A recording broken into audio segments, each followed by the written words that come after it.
감사하며 기도드립니다. 아멘. 네, 청소년부 수련회까지 끝나고 이제 내일부터 청년부 수련회 합니다. 항상 이번에도 그랬어요. 우리가 제일 먼저 가면 어떨까? 이런 얘기 했었는데 결국에 보면 청년부가 제일 나중에 가는 것 같아요.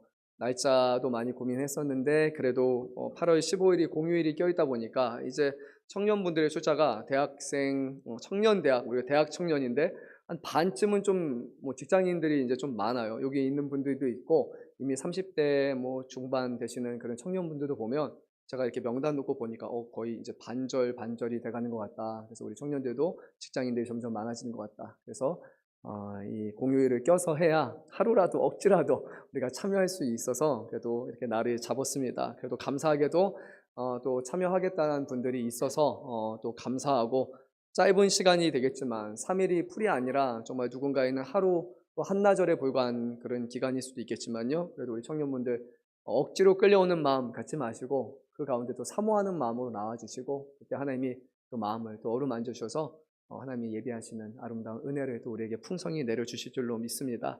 오늘부터 우리가 나눌 말씀은요, 아마 이 고린도전서 내용에 사람들이 제일 관심 있어하고 핵심 내용 중에 하나일 겁니다. 바로 성령의 은사에 관한 그런 말씀이에요.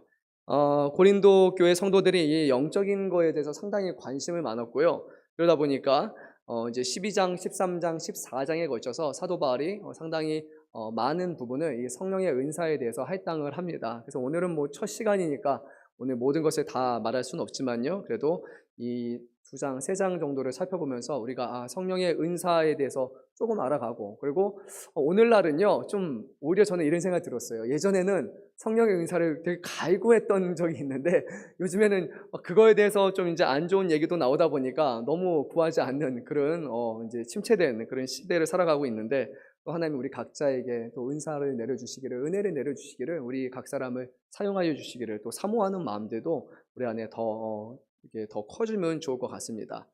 고린도 교회는요, 이 성령에 대한 은사에 대해서 아주 열심히 했던 사람들이었고, 그것은 그 당시에 이방 종교에서부터 비롯되는 것이었어요. 이방 종교에서는 영적 체험, 그리고 어떻게 보면 환상을 보는 것 같은 이런 거에 대해서 많이 강조했던 시대를 살아가고 있었고, 그게 바로 로마 시대의 그런 종교관이었거든요. 이제 그런 종교적인 모습과 그리고 교회 안에서 성령, 그러니까 영이라는 부분과 이제 혼합이 되다 보니까 과연 무엇이 정말 이방인 신에서 말하는 황홀경이나 같은 그런 체험이 아니라 성령, 우리 안에 살아계신 성령이 우리에게 주시는 그런 체험과 그 은사는 과연 무엇인가라는 그것을 이렇게 분별하려고 하는 그런 시도가 이제 일어나게 됩니다. 오늘 말씀의 시작을 보면요, 11절 말씀에 신령한 것에 대하여라고 사도 바울이 말함으로써, 이것은 사도 바울이 먼저 꺼낸 주제가 아니라 이 고린도 교회 성도들이 사도 바울에 대해서 이 문제에 대해서 답을 주십시오라고 그들이 편지를 통해, 서신을 통해서 요청을 했고, 그리고 사도 바울이 이 신령한 것에 대해서는 이렇다라는 그런 답변을 제시한다고 우리가 이해하면 좋을 것 같습니다. 무분별했던 사용으로 인해서 특히 방언과 예언의 은사에 관한 무분별한 사용으로 인해서 교회 예배가 정말 거의 아수라장이라고 할 수 있을 정도로 막 그렇게 돼버린 상황 가운데 사람들이 고민했고, 그리고 과연 어떻게 우리가 영적인 것에 대해서 사모하고 살아가면 좋을까라고 이렇게 도움을 요청하게 됩니다. 그래서 먼저 우리가 1절에서 3절 전체적인 이제 구조를 좀 보면요, 1절에서 3절은 성령에 관한 아주 중요한 신학적인 토대를 제공을 합니다. 이 1절부터 3절이 가장 중요한 부분이에요. 그 아래에서 아래 내용들을 우리가 이해해야지 건강하게 볼 수 있습니다. 그래서 3절에 대한 내용이 아마 시금석이라고 할 수 있는 그런 내용이고요. 그리고 4절에서 7절까지의 말씀은 이 하나님이 주시는 은사를 삼위일체 하나님에 빗대어서 그렇게 표현을 합니다. 성부, 성자, 성령, 그 안에서 하나님이 각자에게 우리가 세 분의 위격이지만 하나 되시잖아요. 마찬가지 삼위일체잖아요, 그렇죠? 위격이시지만 다름 가운데 하나 되시는 그것을 연결해서 우리 각자에게 주시는 사명, 은사, 이런 것은 모양은 다, 직분은 다르지만 그것이 다 하나됨이라는 것을 아주 강조해서 말하고 있습니다. 다른 표현으로 하면요, 결국 교회에게 주시는 성령의 은사는 삼위 하나님의 하나됨 같이 교회 안에 공동의 유익을 위해서, 또 다른 표현으로는 합력하여 선을 이루기 위해서 하나님이 교회에게 주시는 그런 은사라고 말씀하고 있어요. 그리고 8절에서 10절에서는 다양한 은사들에 대해서 몇 가지를 말씀하고 있고요. 그리고 11절에서 12절은 이 모든 것은 결국 성령께서 교회에게 주시는 선물이다라고 다시 한번 그렇게 확증하고 있습니다. 네, 뭐가 성령의 은사일까요? 네, 앞서서 말씀드렸던 것처럼 오늘날 이런 관심조차도 우리에게는 많이 이제 관심에서 떠난 것 같은데요. 과거에 이제 한국교회 오순절 교단이 이 문제를 놓고 되게 좀 활발하게 움직이기 시작했고, 그리고 이제 기성의 뭐 저희와 같은 좀 보수적인 장로교회 또 이제 그런 교회들과 신학적인 그런 어떤 서로 좀 불이치가 있었고, 그게 이제 문제가 되죠. 왜냐하면 오순절적인 신학을 따르면요, 방언, 예언, 환상 이런 것을 통해서 우리가 성령을 받거나 그리고 이렇게 이런 것들이 있을 때 정말로 이 사람은 성령을 체험한 사람이다 라고 그렇게 보는 경향이 아주 강하기 때문이에요. 그래서 그런 경험을 하지 않은 사람은 예수를 주로 고백하는 그리스도인이라 할지라도 물 세례만은 받았기 때문에 아직 성령을 체험하지 못했고 성령 세례를 또 따로 받아야 된다라고 그렇게 주장했기 때문이죠. 여러분은 어떻게 생각하십니까? 내가 예수님이 나의 구세주요, 나의 주인이시고 내가 그분을 위해서 평생을 살아가겠고 모든 것을 드릴 만큼 신실하게 사모합니다라고 고백을 했는데, 그리고 하는 게 성령 체험했어? 방언할 줄 알아? 예언할 줄 알아? 아니, 그러면 참된 신자가 아니야. 이렇게 말하는 것과 같기 때문이에요. 상당히 위험한 그런 신학이라고 저희는 봅니다. 성경적인 견해는 결코 아니에요. 성경에서 뒷받침될 수 있는 그런 견해는 아닙니다. 왜냐하면 로마서 8장 14절에서 17절 그리고 갈라디아서 4장 4절에서 6절은 무엇이 정말로 예수 믿는 사람인가? 그것은 우리가 예수님을 우리의 주요 구세주로 고백하고 그리고 하나님을 우리의 아빠, 아버지라고 그렇게 믿으면서 하나님의 주권에 의지하여 우리의 삶 가운데 의의 열매를 맺으며 살아가는 것, 그것이 바로 구원받은 사람들 가운데 나타나는 거룩한 표지라고 말씀하고 있기 때문이죠. 그래서 성령의 충만함을 입었다라고 말하고 방언을 하고 뭔가 막 예언 같은 걸 하는데 그 사람의 삶을 보니까 의의 열매가 나타나지 않는 거예요. 예수님이 기뻐하시는 열매가 삶을 통해서 맺어지지 않고 포도나무에 접붙임 받은 포도 열매가 아니라 뭔가 다른 곳에 있는 뭐 오렌지가 열린다든지 뭐 사과가 열린다든지 다른 열매들이 이렇게 맺혀 나가는 거예요. 근데 그분은 나는 성령 경험해서 이거 할 수 있어 라고 말할 때 과연 그것이 온전한 체험인가 할 때 성경의 그런 말씀을 취합해서 보면은 그렇지 않다라는 거예요. 오늘 1절, 2절 말씀 보면 사도 바울은 신령한 신령한 은사들에 대해서 성도들이 결코 모르고 지내지를 바라지 않는다라고 이중부정으로 그렇게 말을 합니다. 그러니까 성도들이 영적인 것에서 알아야 될 필요성이 있다라고 그렇게 말하는 거예요. 근데 그 이유가 무엇이냐고 하니까 우리 한번 2절 말씀 읽어볼게요. 아주 중요합니다. 너희도 알거니와 너희가 이방인으로 있을 때 말 못하는 우상에게로 끄는 그대로 끌려갔느니라. 그러니까요, 이방인이었을 때는 너희가 섬겼던 그 우상은 영이 살아있는 영을 갖고 있는 그런 신이 아니라 가짜 신이었기 때문에 아무 말도 못하고 아무런 영적 능력이 없는 가짜였다. 근데 너희는 지금 성령은 살아있는 영이기 때문에 이 영적인 것을 사모하고 그것을 너희가 구하는 것은 바람직한 것이다. 왜냐하면 하나님은 살아계신 분이시기 때문이다 라고 그렇게 말하는 거예요. 그러면 성령이 우리 안에서 하시는 일은 무엇입니까? 신령한 은사는 어떤 역할을 합니까? 이 부분 우리 다시 한번 또 읽도록 하겠습니다. 3절 말씀입니다. 그러므로 내가 너에게 알리노니 하나님의 영으로 말하는 자는 누구든지 예수를 저주라 하지 아니하고 또 성령으로 아니하고는 누구든지 예수를 주시라 할 수 없느니라. 아멘. 이것이 성령에 대한 식은섬기입니다. 그 사람이 성령의 은사를 받았냐, 그것을 나타낼 수 있는 거예요. 무슨 말이냐면 하나님의 영으로 말하는 사람, 하나님의 영을 받아서 그 성령 가운데 은사를 받은 사람이라면 예수를 저주할 수는 없다라고 말하고 있어요. 그러니까 진정한 믿음의 고백이 있는 사람이다라고 이렇게 얘기하는 거예요. 너무 당연한 거죠, 그렇죠? 은사를 받은 사람이라면 그 사람은요, 예수가 분명히 나의 주시다라고 그렇게 고백하며 살아야 돼요. 성령으로 아니하고는 누구든지 예수를 주시라 할 수 없느니라고 말합니다. 그러니까 그 사람이 예수를 나의 주인이다라고 고백하고 그걸 살아가는 신정한 그런 성령이 살아있는 증거가 있을 때 그 사람을 통해서 행하는 다른 성령의 은사라고 말하는 누군가는 방언이라고 말하고 누군가는 어떤 신유의 은사가 되겠지만 그것이 정말로 하나님의 영이 주시는 성령의 은사라고 말할 수 있다는 거예요.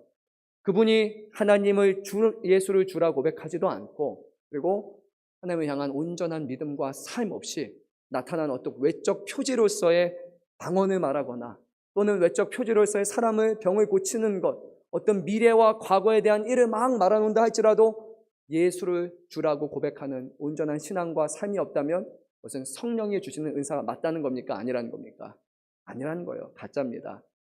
여러분 무당 점집에 가면요, 거기도 뭔가 과거에 대해서 엄청난 것을 얘기하는 사람들이 있습니다. 그런 체험과 그런 경험이 하나님이 참되심과 그분이 구원받은 사람이라는 것을 드러내는 것이 아니라 예수를 저주하지 아니하고 예수를 주라 고백하는 그것이 바로 그 사람이 정말로 구원받고 성령 받았다라는 표지라는 겁니다. 4절부터 7절까지 이어지는 말씀을 보면요, 은사는 여러 가지나 성령은 같고 직분은 여러 가지나 주는 같으며 사역은 여러 가지나 모든 것은 모든 사람 가운데 이루시는 하나님은 같으니 각 사람에게 성령을 나타내심은 유익하게 하려 하심이라 라고 말씀합니다. 무슨 뭐를 말하고 있는지 여러분은 이해가 되시죠? 다르지만 같다. 다르지만 같다. 교회 안에 다양한 은사와 직분이나 다양한 사역을 우리에게 주셨지만 결국 그 모든 것을 주시는 분은 한 분 하나님이시기 때문에 이 모든 것을 행하는 목적은 그 한 분 하나님 안에 연합함을 이루고 그 안에서 성령의 나타내심을 통해 교회를 세우는 유익을 위해서라는 거예요. 그러니까 만약에 우리가 열심히 하나님의 받은 은사가 있어서 이분이 방언 은사가 있는 거예요. 방언을 하시는데 방언을 통해서 분열이 일어나기 시작한다면 이분의 방언으로 인해서 사람들이 불편해하거나 그 방언으로 인해서 사람들이 교회에서 막 뭐 얘기가 나타나기 시작하면 그 부분은 원래 주시는 은사에 합당하지 않은 모습으로 지금 행하고 있다는 거예요. 그게 고린도 교회에서 일어났던 일이었어요. 많은 사람들이 방언을 했고 각자가 예언을 받았다고 예언의 영에 대해서 막 말하고 있었는데 사도 바울은 그걸로 인해서 교회가 분열이 되고 있는데 그것이 어찌 하나님이 주신 영이냐라고 오히려 책망하는 겁니다. 직분은 여러 가지입니다. 여러 가지 다양한 직분을 맡지만 그것을 통해서 한 분 주 되시는 우리 그리스도를 드러내지 못한다면 그 직분은 자기 자신을 위한 직분일 뿐이지 정말 하나님이 주셔서 하나님을 위해서 귀하게 아름답게 사용되는 직분은 아니라는 거예요. 그래서 어렵지만요, 교회에서 섬기는 거는 일 잘하는 거 중요하지만 더 중요한 것은요, 세워가는 것이 중요한 거예요. 교회는 이 사람이 얼마나 이 일을 효율적으로 능력으로 잘 처리하느냐에 달려있는 것이 아니고 그것은 세상의 기준이고요.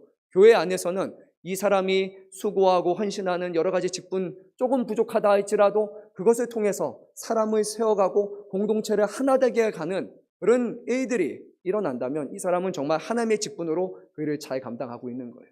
일은 정말 잘해요. 누가 봐도 딱딱 떨어지게 하는데 그 옆에 있는 사람들이 다 떨어져 나가기 시작해요. 사람들이 상처받고 힘들어하고 넘어지기 시작해요. 그러면 그거는 세상 일처럼 하고 있는 거예요. 직분은 그런 방식으로, 교회 직분은 그런 방식으로 절대로 이루어져서는 안 됩니다. 교회 안에는 믿음이 아주 좋은 사람도 있고 믿음이 약한 사람도 있어요. 근데 우리가 그동안 살펴봤던 이 고린도전서의 말씀에 보면 누구를 초점으로 맞추라고 사도 바울이 누누이 권했습니까? 믿음이 약한 사람이에요. 믿음이 강한 사람이 기준이 아니에요. 믿음이 약한 사람을 세워가는 것을 기준으로 그래야 넘어지지 않고 교회가 건강하게 되는 거예요. 내가 믿음 좋으니까 다 따라와. 그리고 왜 못해라고 사람들에게 막 책망하고 왜 이거밖에 안 되라고 하는 것이 아니라 그 약한 사람의 심정에서 그 사람에게 해가 되지 않고 그 사람의 도움이 될 수 있도록 끌어주는 것 자체가 그것이 교회 안에서 이루어지는 온당한 그런 직분과 은사의 사용법이라는 겁니다. 그래서 교회 안에서는 그것을 서로가 동일하게 공유하고 있어야 되고 이해하고 있어야지만 그래서 서로의 직분과 어떤 은사와 하는 사역을 통해서 왜 저거밖에 못해? 왜 저렇게? 라고 그런 말이 오가지 않게 되는 겁니다. 일 중심이 아니라 하나님은 사람 중심으로서 이렇게 합력하여 선을 이뤄나가는 것을 우리는 기억해야 됩니다. 6절 말씀 제가 읽습니다. 또 사역은 여러 가지나 모든 것은 모든 사람 가운데서 이루시는 하나님은 같으니 라고 말합니다. 각자에게 사역을 다 누셨지만 이 사역은 사람이 하는 게 아니에요. 모든 것을 모든 사람 가운데 사역을 다 이루시는 분은 하나님이시라는 것을 기억해야 됩니다. 내가 없어서가 아니라 나 없으면 못해서라고 하는 순간 하나님의 역사가 아니라 내 일과 내 봉사와 내 수고와 내 헌신이 될 수 있다는 거예요. 그러니까 하지 말라는 것이 아니라요, 거기서 하나님 정말로 하나님의 기뻐하시는 방식으로 하나님이 내 안에서 도우시고 역사하셔서 하나님의 사역에 내가 동참하기 원합니다라고 우리가 기도하고 간구해야 돼요. 그래야지만 실족하고 넘어지지 않아요. 안 그러면요, 내 일로 내 열심을 하다 보면 부딪혀요. 교회 안에서 무수히 부딪힙니다. 사람들하고 부딪히고요. 그리고 일하다가 부딪히고 넘어지기 시작하고 한 번 부딪히고 쌓이고 이 안에 막 그러기 시작하면은 어느 순간에 막 화가 나기도 시작하고 아니면 아예 냉담해지기도 하고 누가 와서 말만 걸어도 사람도 얘기하고 싶지도 않은, 그리고 심지어 나중에는 교회를 떠나는 일들도 발생하게 돼요. 모든 것은 교회 안에서 하나님이 이루어 가신다라는 것을 우리가 기억해야 돼요. 그래서 때로는 아직 완벽하지 않지만 저 사람이 지금 왜 저렇게 할까라는 생각이 들 수도 있지만 우리의 마음은요, 늘 생각해야 되는 거예요. 하나님이 일하신다. 하나님이 바꿔 가신다. 하나님이 점점 좋은 방향으로 이끌어 가신다라는 그 믿음을 우리는 갖고서 그 영혼을 위해서 그 사역함에 있어서 하나 될 수 있도록 기도하고 동참할 때 비로소 우리는 은사, 직분, 사역 이 모든 것을 통해서 결국 하나님의 성령을 나타내고 그분이 우리 안에 유익함을 나타낼 수 있습니다. 다시 한번 반복합니다. 합력하여 선을 이루는 것이 가장 중요한 것입니다. 우리가 이제 몇 가지 직분에 대해서 은사에 대해서 얘기할 텐데요. 오늘 은사들을 좀 나눠보면은요, 이렇게 볼 수 있습니다. 9가지 은사들이 나열되어 있는데 이게 절대적인 것은 아니에요. 왜냐하면 로마서 12장 4절에서 8절 또는 에베소서 4장 11절에서도 이 은사에 대해서 말하는데 은사의 내용이 달라요. 조금씩 달라요. 그러니까 여기서 말하는 9가지가 모든 성령의 은사들을 총체적으로 집합해서 말하는 것이 아니라 그만큼 다양한 은사들이 있고 다양한 은사들 가운데 몇 개를 지금 대표적으로 여기서 말하고 있음을 알 수 있습니다. 근데 여기서 중요한 것이 하나가 있어요. 뭐냐면요, 여러분 은사라는 단어 자체를 한번 은사라는 단어 자체는 이런 거예요. 카리스마라고 알려져 있습니다. 우리가 생각하는 카리스마 있는 사람이다 막 이러잖아요. 그럼 뭔가 사람 끌고 가는 사람이라고 하는데 실제로 카리스마라는 단어는 은사라는 것을 의미해요. 그런데 이거하고 아주 비슷한 단어가 하나가 있어요. 뭐냐면 카리스라는 단어예요. 이 단어 혹시 여러분 아십니까? 은혜라는 단어예요. 그러니까 은사는 하나님의 은혜로 주시는 거예요. 카리스마는 카리스로 하나님이 주시는 거예요. 이것을 여러분이 잘 기억한다면 이 은사는 나에게 주는 이 성령의 어떤 은사는 내 것이 아니라 하나님의 은혜로 거저받은 것이구나. 하나님의 필요에 따라서 나에게 주시는 카리스마구나 라고 우리는 이해할 수 있을 것 같습니다. 교육적인 은사들이 있습니다. 어떻게 지혜의 말씀 또 지식의 말씀을 전하는 것이 있고 또 두 번째로는 초자연적인 어떤 힘과 능력을 발휘하는 그런 은사들도 있어요. 여기서는 믿음인데 예수 믿는 그런 구원받는 믿음이 아니라 어떤 일을 행하는 능력을 행하는 그런 믿음에 대해서 말씀하고 있고 우리가 말하는 치유, 신유 그리고 이적 행하는 그런 것들도 있습니다. 또 셋째로 보면은 소통할 수 있는 의사소통에 관한 그런 은사들도 있어요.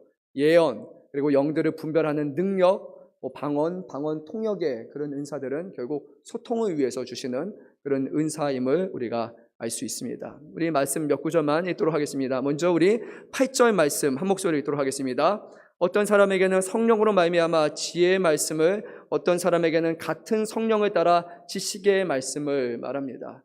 지식과 지혜는 좀 차이가 있죠. 지혜는 경험되는 그런 지식이라고 보면 될 것 같습니다. 지식은 정확하게 이것이 무엇이냐라는 것을 안다면, 그리고 하나님을 아는 지식과 말한다면 그 지혜라는 것은 그 지식이 우리 삶 가운데 어떻게 이것이 받아들여지고 납득되고 경험되는 그런 지혜를 뜻하는 것이에요. 근데 이 모든 것의 근간이 결국에 성령이 주시는 지혜의 말씀이고 성령에 따라 우리에게 지식을 주신다라고 분명히 말씀합니다. 그러니까 결국 우리가 지혜와 지식이 뭐냐라고 말하기보다 이 지혜와 지식이라는 것을 만약에 우리에게 그것을 드러낼 만한 것이 있다면 그것을 활용하는 방식에 있어서 이 모든 것이 성령께서 우리에게 주셔서 성령에서 주시는 것이라면 그것은 결국에는 예수 그리스도를 고백하고 증거하게 하는 것, 그것이 목적이라는 것을 기억한다면 우리는 이것을 어떻게 활용해야 되는지도 또한 알 수 있을 겁니다. 지식이 있어요. 나에게 어떤 지혜가 있어요. 신앙적인 지혜일 수도 있고 하나님을 아는 지식과 지혜일 수도 있어요. 그런데 그것을 남에게 드러내고 그것을 가르치는 목적이 예수님을 드러내기 위함이 아니라 그리스도께서 역사하시기를 기대해서 하는 것이 아니라 나의 어떤 지적인 뛰어남, 내가 성경에 대해서 이만큼 알아, 내가 이렇게 알아, 이것을 드러내기 위한 목적으로 한다면 그것은 성령이 주시는 은사의 활용은 결코 아니에요. 내가 어떻게 신앙적으로 살아오면서 겪었던 수많은 이들에 의해서 어떤 분들은 뭐 우리 교회 성도는 아니고 이런 분들이 있어요. 그냥 은연중 가르쳐주면서 내 자랑하는 분이 있어요. 그러면 안 된다는 거예요. 여러분, 떠오르는 분, 자신이 떠오르지 않기를 바랍니다. 성도님 중에 저분이 저래 그러지 않았으면 좋겠어요. 저도 좀 조심스러운데요. 나도 혹시 은연중에 그렇게 말한 게 아니야? 이런 지혜가 있고 이런 거예요. 그러면서 하나님이 하시는 거고 하세요가 아니라 이런 게 있는데 내가 그걸 잘 했던 것 같아. 내가 그런 어려움들 내가 잘 이겨냈어 하면서 말을 잘 들어보면 방향이 예수님이 아니라 하나님이 아니라 자꾸 내가 했다라는 것에 되게 드러내는 분들이 간혹 가다가 진짜 한두 분 정도 제가 보니까 우연히 제가 들었던 것 같기도 하고 모르겠어요. 우리 교회 아니고 옆 교회일 수도 있기도 한데 네, 그것을 조심해야 됩니다. 정말로 이것이 성령께서 주시는 것인지 아닌지를 우리가 말해야 됩니다. 어떤 분에게는 믿음이 있어요. 여기는 구원받는 믿음이 아니에요. 믿음이란 정말 하나님이 함께 하실 것을 바라보면서 겨자씨만한 믿음으로 정말 이 산을 들어 저기로 옮기는 것 같은 그런 믿음, 바로 그것을 말하는데 이어지는 10절에서 능력 행함과 연결이 되는 그런 믿음을 가진 사람들이 있어요. 근데 그것조차도 자랑하기 위한 믿음이 아니라 결국 그리스도를 드러내고 하나님을 영화롭게 하는 그런 믿음이 되어야 됩니다. 한동안 그런 것도 있었어요. 진짜 병을 고치는 은사, 신유의 은사를 가진 분들이 있었고, 그리고 저희 교회에서도 뭐 그런 일이 있었고, 정말 하나님 앞에 기도할 때 하나님의 누구에게 병을 고쳐줘요. 그러면 우리는 이렇게 얘기해야 되는 거예요. 하나님이 정말 영광 받으시기 위해서 하나님이 우리를 긍휼히 여겨서 이런 놀라운 일들을 이뤄주셨다라고 해야 되는데, 가끔 이거를 잘못 쓰다 보면 본인이 신유를 일으키는 사람인 것처럼, 자기가 신유의 종인 것처럼 자기가 갖고 있는 어떤 영적인 능력을 자기 자신을 드러내는 데 사용하다가 그것이 오히려 하나님 앞에 해가 되는 일을 한다면 이것은 딱 두 가지예요. 하나님이 주신 것이 아니거나 아니면 하나님이 그것을 결국 뺏어가실 겁니다. 하나님의 영광에 전혀 도움이 되지 않기 때문입니다. 오늘날 우리가 제일 많이 접하는 그런 능력이라고 말하면요, 아마 방언이라고 그렇게 볼 수 있을 것 같아요. 방언에 대해서는 여러 가지 내용이 있는데요, 크게 두 가지 방언으로 구분이 됩니다. 오늘날 우리가 하는 방언은 후자의 방언이고, 이것은 고린도 교회가 겪었던 그런 방언과 같은 거고요.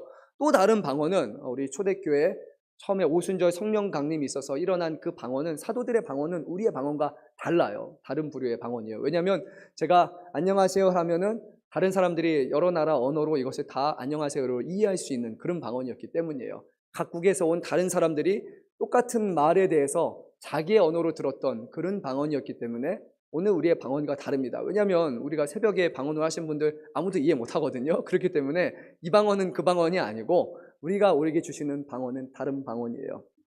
이 방언에 대해서 주시고, 이제 나중에 13장에 가게 되면 그것을 더욱더 자세히 우리에게 말씀해 주시겠지만요, 오늘 말씀의 근거에서 우리가 본다면 이 방언을 말하는 것 또한 결국에는 우리 개인의 신앙 그것만을 위해서가 아니라 결국 교회에게 주시는 은사라는 것을 우리는 기억을 해둬야 됩니다. 그래서 왜 방언 받지 못했어? 라고 이렇게 나는 방언 받았는데 라고 그렇게 말하는 것은 그다지 좋은 것이 아니고요.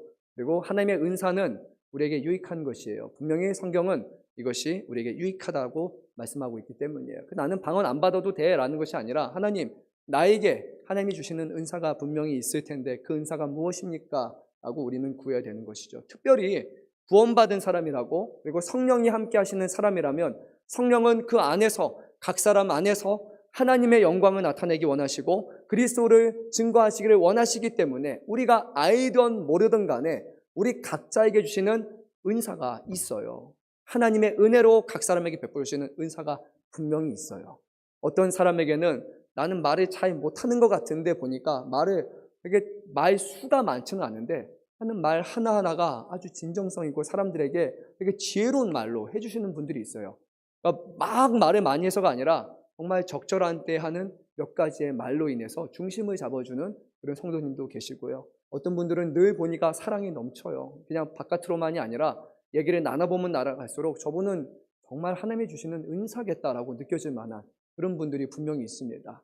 모든 사람을 향하지 않고 진짜 떠오르는 분이 한 분 있긴 한데, 어떤 분은 장년한테보다 어린 아이들에게 더 그 은사가 많이 드러나는 분이 있고요. 어떤 분들은 청년들하고 하는 대화나 그런 이해하는 부분에 있어서 좀 특별하신 분들이 저도 떠오르는 그런 분이 몇 분 지금 지나가고 있고요. 어른분들과 할 때 또 각자의 대상에 따라서 나누는 그런 거에 저분은 정말 저곳에 하나님이 주시는 은사가 있는 것 같다라고 느껴질 만한 그런 분들이 있습니다.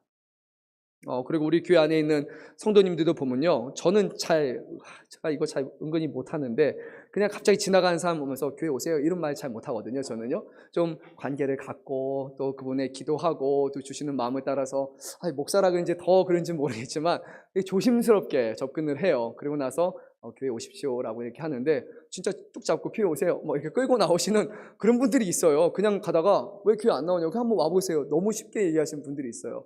저는 저것도 하나님이 주신 은사가 아닐까? 하고, 모든 사람들이 다 그렇게 하지는 않기 때문이에요.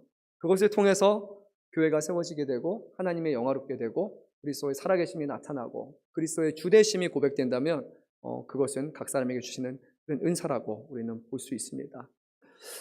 고린도 교회 문제는 이제 13장 넘어가면 나오겠지만요.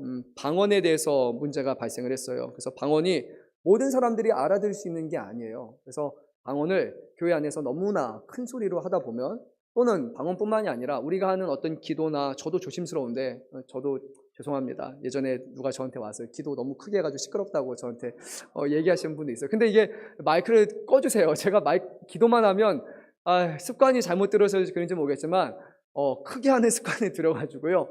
예전에 호주에서 그렇게 교육을 받다 보니까 2시간 무릎 꿇고 하다 보면요, 나중에는 30분 지나면 악에 받쳐서 기도하기 시작하거든요. 그래서 쭉 이렇게 막 마이크 끄면요, 마이크 끈 소리로 그 수준으로 소리를 질러야지 이제 될 정도로 하다 보니까 이게 좀 누구에게는 불편하다고 얘기하시는 분들이 정말로 있었어요. 네, 불편 줘서 죄송하고요. 네, 하여튼 저도 조심해야 되지만 근데 또 앞에 나서다 보면 더 크게 하는 경향이 있는 것 같아요. 앞에 있는 사람이 너무 조용히 이렇게 주여 하나님 그러면은 성도님들도 다 그냥 주여 이렇게 될 거예요. 그래서 앞에 있는 사람 그래도 같이 모여서 기도하니까 하나님 앞에 부르짖으면서 또 하기 위해서 이렇게 하는 경향도 있으니까 두루 살펴서 이해해 주시길 바랍니다. 근데 이제 그게 너무 불편하면 얘기해 주세요. 가끔 이제 기도하시는데 자꾸 제가 하는 말이 너무 들려가지고 본인 기도가 안 된다고 하셔가지고, 그래서 조용히 계시다가 제가 이제 좀 마이크 내려놓으면 그때서 열심히 기도하시는 분들도 가령 한두 분 계시는 것 같은데, 우리가 기도는 하나님 앞에 하는 거지 옆 사람에게 들리라고 하는 거 아니고, 그리고 하나님 앞에 우리의 마음의 간구를 아뢰는 것이 기도가 하나님 앞에 하나님 왜 안 하십니까? 하나님한테 책망하고 하나님 앞에 이렇게 돼야 됩니다라고 하는 기도가 아니잖아요. 그래서 기도를 분별력 있게 우리 모두가 잘하면 좋을 것 같습니다. 특히 방언은 그렇습니다. 뭐가 진짜 방언인가 아닌가 솔직히 들어서 구분하는 것은 쉽지 않아요. 근데 한동안 벌써 좀 오랜 유행 같지만 저도 누가 이렇게 얘기하더라고요. 방언 제일 쉽게 하는 법은 코카콜라를 하면 됩니다. 코카콜라 하다 보면 어느 순간 자기만의 이제 하나가 딱 정해지는, 예전에 정말 그렇게 가르쳤던 적이 있어요. 우리 교회가 아니고 정말 그 집회에서 많은 사람들이 모여놓고요. 목사님이었던 것 같은데 부흥사님이었나? 방언 가르쳐 드릴게요. 이렇게 하면 할 수 있어요.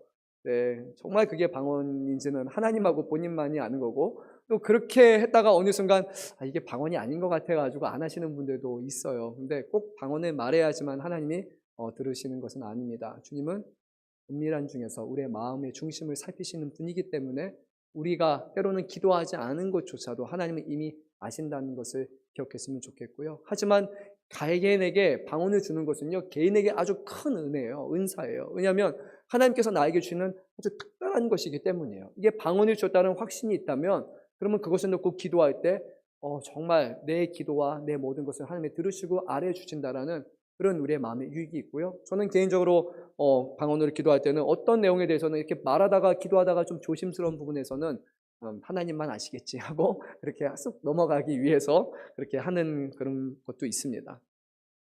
오늘 말씀에서 우리가 또 한 가지 봐야 될 것은 무엇이냐면요, 여기서 말하는 예언이란 지금의 시대와 좀 예언은 좀 다릅니다. 그 시대에는 각 사람이 이것이 하나님의 뜻입니다, 하나님의 뜻입니다, 이것이 예언입니다 라고 이렇게 말하는 사람들의 그런 것들이 있었지만요, 지금 우리는요 정확하게 계시된 하나님의 말씀을 갖고 있어요. 신약 시대의 성도들은 구약의 성경을 갖고 있었지만 신약의 27권의 책은 기록된 말씀은 없었기 때문에 그들에게 있어서는 이런 예언과 하나님의 뜻이 무엇인지를 분별하는 것은 아주 중요했지만요. 지금 우리는 그 누구보다 명확하게 계시된 하나님의 말씀을, 진리를 갖고 있고, 그렇기 때문에 우리는 오늘날에도 네, 예언입니다, 예언입니다 보다는, 그것을 듣기보다는 정말로 이 예언이 말하는 것이 하나님의 말씀의 기준으로 삼는 것인지 아닌 것인지가 보다 중요한 것이에요.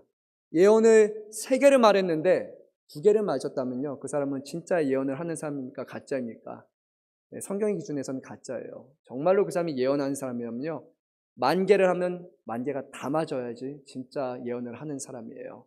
9,990개 9개를 하고 하나에 대해서 잘못 예언을 하면 그 사람은 가짜 예언입니다. 근데 우리가 가끔 예언을 하는 것처럼 말하는 사람 대해서 어쩌다가 1-2개를 맞았는데 저 사람이 예언을 맞았어 라고 말하면요, 그것은 맞지 않습니다. 네, 정말로 예언이라면 하나님의 뜻은 틀릴 수가 없는 거고요, 하나님의 뜻은 늘 진리고 늘 옳아야 되고 반드시 정확해야 되기 때문에 10만 개, 100만 개를 해도 하나님의 말씀은 1.1획도 변하지 않는 것처럼 그가 전하는 모든 예언은 다 맞아야 되는 것이고, 그런 일은 일어나지 않고 오직 우리에게 주시는 기록된 말씀만이 진정한 예언이겠죠. 그래서 오늘날 우리는 목회자를 통해서 주시는 그 설교에 대해서 이것을 예언이라고 우리는 말합니다. 하나님이 우리에게 주셨던 그런 기록된 말씀을 잘 전하는 것이 예언이 될 거고, 성도들에게 있어서 필요한 것은 무엇이냐?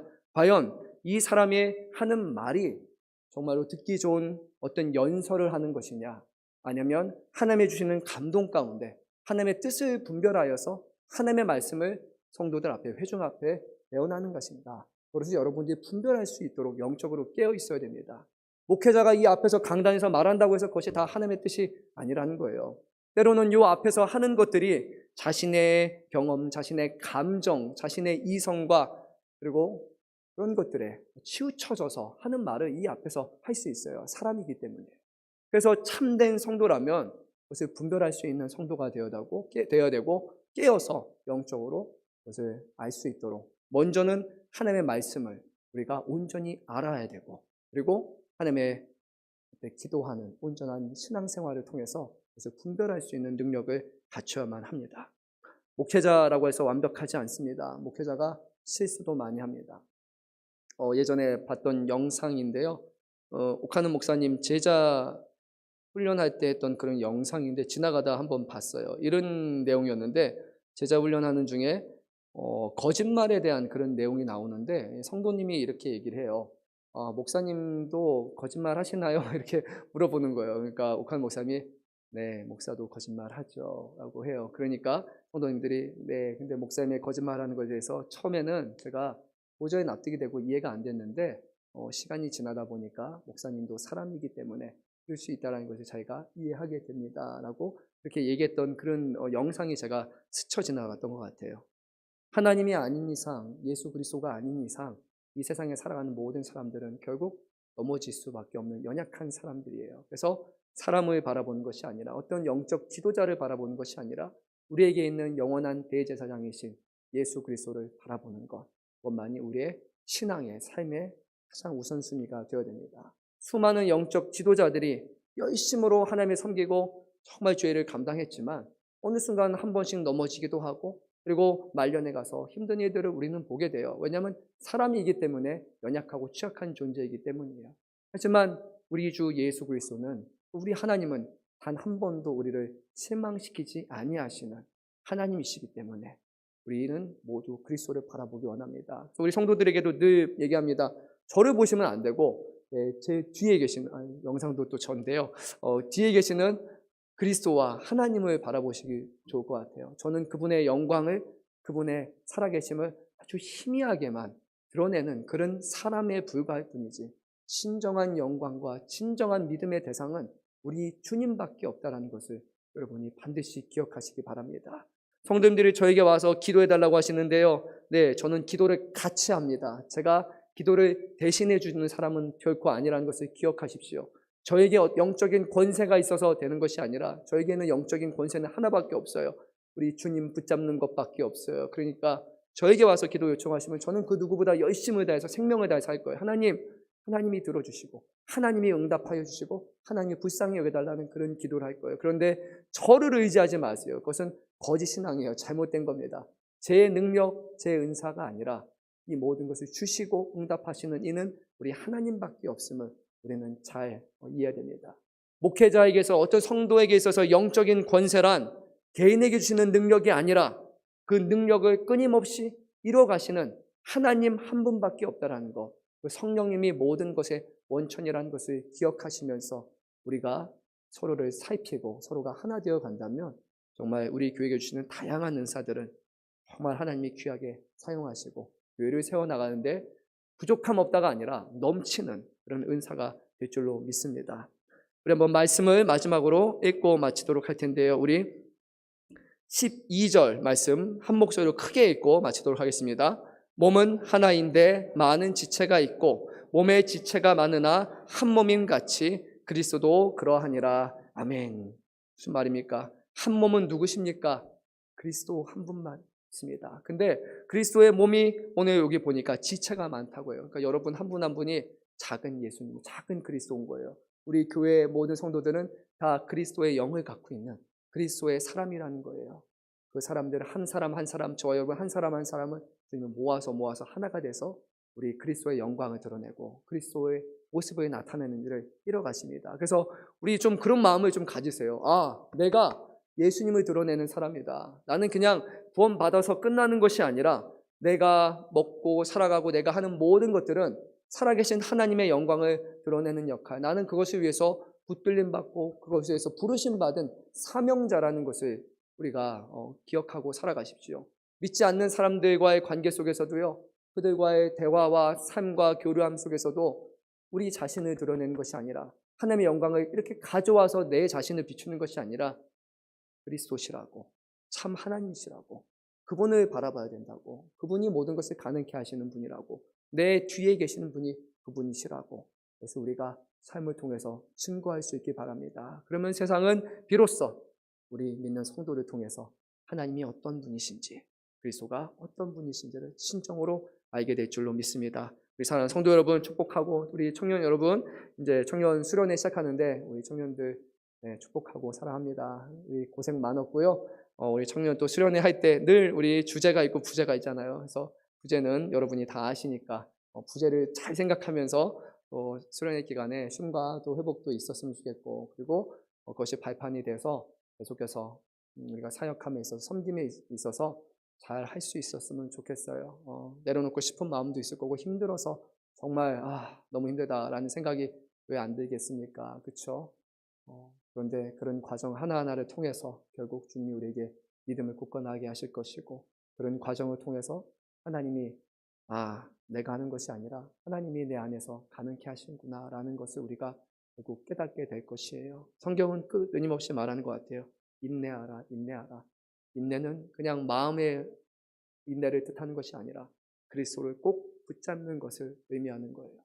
힘든 순간, 어려운 순간, 포기하고 절망하고 싶은 그 순간에서도 마지막 옷자락 그리스도를 붙잡는 것이 우리에게 인내인 것처럼, 우리 청년부터 시작해서 사랑하는 모든 성도 여러분, 주 안에서 끝까지 인내하시고 또 하나님의 교회를 세워가시고 그것이 얼마나 하나님께 영광이 되고 이 세상에 귀한 것인지를 여러분이 그것을 위해서 택하심 받은 귀한 성도임을 기억하시고 자부심 가지시고 사명 끝까지 감당하시는 저와 여러분 되시기를 간절히 소망합니다. 우리 함께 오늘 찬양 한 곡 부를 텐데요. 이 찬양 내 이름 불러